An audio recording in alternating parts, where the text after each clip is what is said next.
Welcome back, everyone, to Culture by Design. My name's Junior. I'm here with Dr. Tim Clark for a single point lesson, the most valuable 10 minutes you'll spend in professional development all week. Tim, what's the lesson today? Lesson today is that urgency is a catalyst, seldom a sustainer. Jim Rohn said, urgency is the mother of action, but it is not the father of sustainability. So what is urgency? Here are some synonyms for you: immediacy, importance, necessity, pressure, haste, speed, timeliness. Those are really interesting words, and there's a place for them. And what is urgency not? Well, Stephen Covey said urgency is not a synonym for panic, so we won't put panic in there. What is sustainability? Sustainable means able to be maintained at a certain rate or level, able to be upheld indefinitely. Its synonyms: continual, viable, unending, renewable, supportable. Its antonyms: untenable, tiring, brief, fleeting, unendurable. So what are we saying? That immediacy, importance, pressure, speed cannot be maintained at a high rate or high level for a really long time. That's right, Junior. Urgency, so we really need to dig into this. Urgency has a short shelf life. Why? Because most of the time it relies heavily on emotion, and that emotion dissipates quickly. So in the long run, you've got to look to other sources. You need another kind of fuel or a source of fuel. So you're going to rely on vision. You're going to rely on your own discipline. You're going to rely on your own dedication to keep you going over a long period of time. What if you have a long-term goal? What if you have something that is going to take you a long time to accomplish? What are you going to need? You're going to need to be able to delay gratification. You're going to need to exhibit planned deprivation. These are other sources of fuel to sustain your effort over time, long after that sense of urgency is gone, long after. So that's the difference.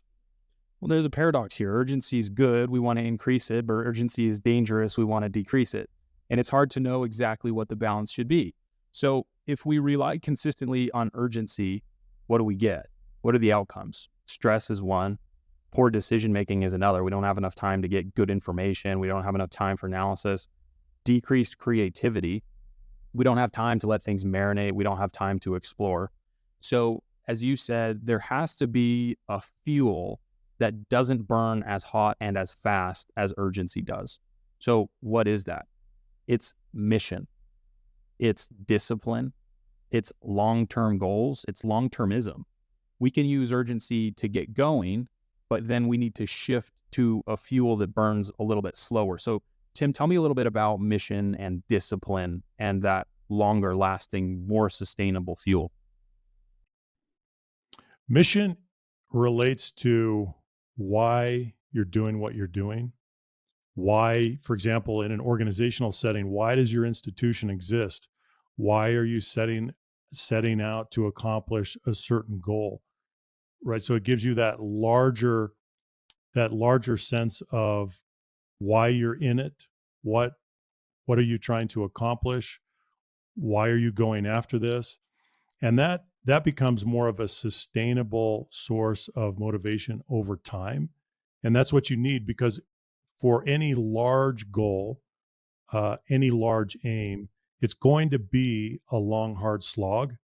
It's going to be an expedition. There will be adversity. There will be obstacles in the path. And we need to prepare for those. They're going to be there, right? So we assume that all of the obstacles and the adversity and the challenges will come, especially with some type of long-term goal.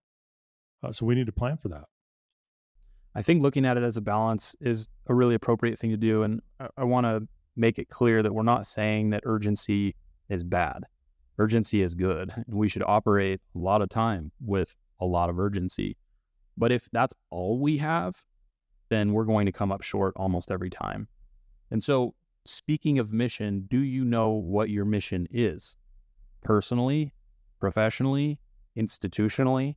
If you can't define what the overarching goal is, what the North Star is that's way out in the distance, you're going to have a really long time, really hard time.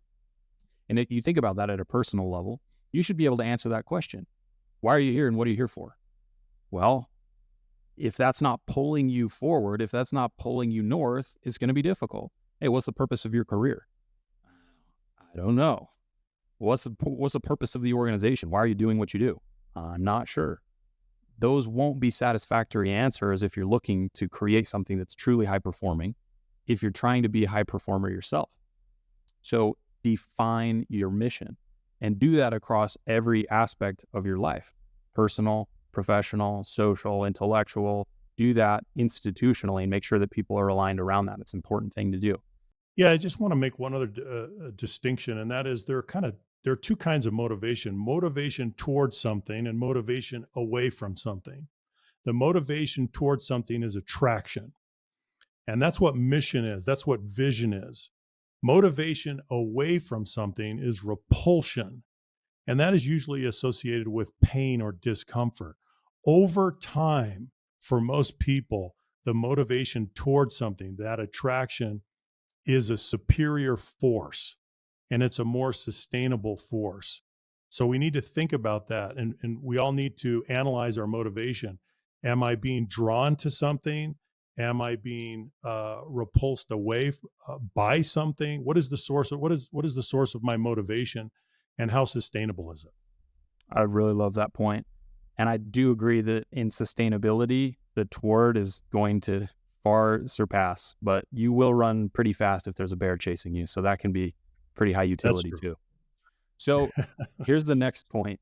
Be intentional about zooming in and zooming out. This is something that I think a lot about for me personally. My lens needs to be able to shift from minutes and hours and have another lens that lives at days and weeks and another lens that lives at years and decades. And you need to go in and out of those micro and macro level lenses. If you're always zoomed in to the hour, you can lose sight of where you're going. If you're only looking at 1 year, you can lose sight of the 10, 20, 50-year picture. And so I think it's appropriate to spend time in each of those and look at time through a different perspective. So, Tim, as we wrap up, any final thoughts today? Yeah, just one final thought, and that is, let's remember that urgency is very important, but often it's a booster rocket. It gets us started, but it does not sustain the journey. And so we have to switch over to other fuel sources. I think that's a main point that we're making here today. I love that. And thinking about it as a rocket makes a ton of sense. You got to get off the ground, but once you're in orbit, you're not going to need that same thruster. Okay. So what's the single thing we would invite you to do to help put this into practice? Here it is. Keep your sustainability to urgency ratio higher than 3-to-1. Here's what we mean. For every 1 week that's absolutely crazy, you need 3 that aren't. For every piece of messaging you give to your team about pushing harder, send 3 that are about pace, intention, and sustainability. Because if you're only pushing down the lever of urgency, your team's going to burn out. You're going to burn out. If you're only talking about sustainability, you won't move as fast as you could. And when you get into a pinch, you might not have that gear that you need to get the thing done. And so I think approaching this in a ratio makes a lot of sense. Is the perfect ratio 3-to-1? I don't know. You'll have to find out for yourself, but I think that's a pretty good place to start. So thank you everyone for your time and attention during today's single point lesson. We hope that this was 10 minutes well spent. We'll see you next time. Bye-bye.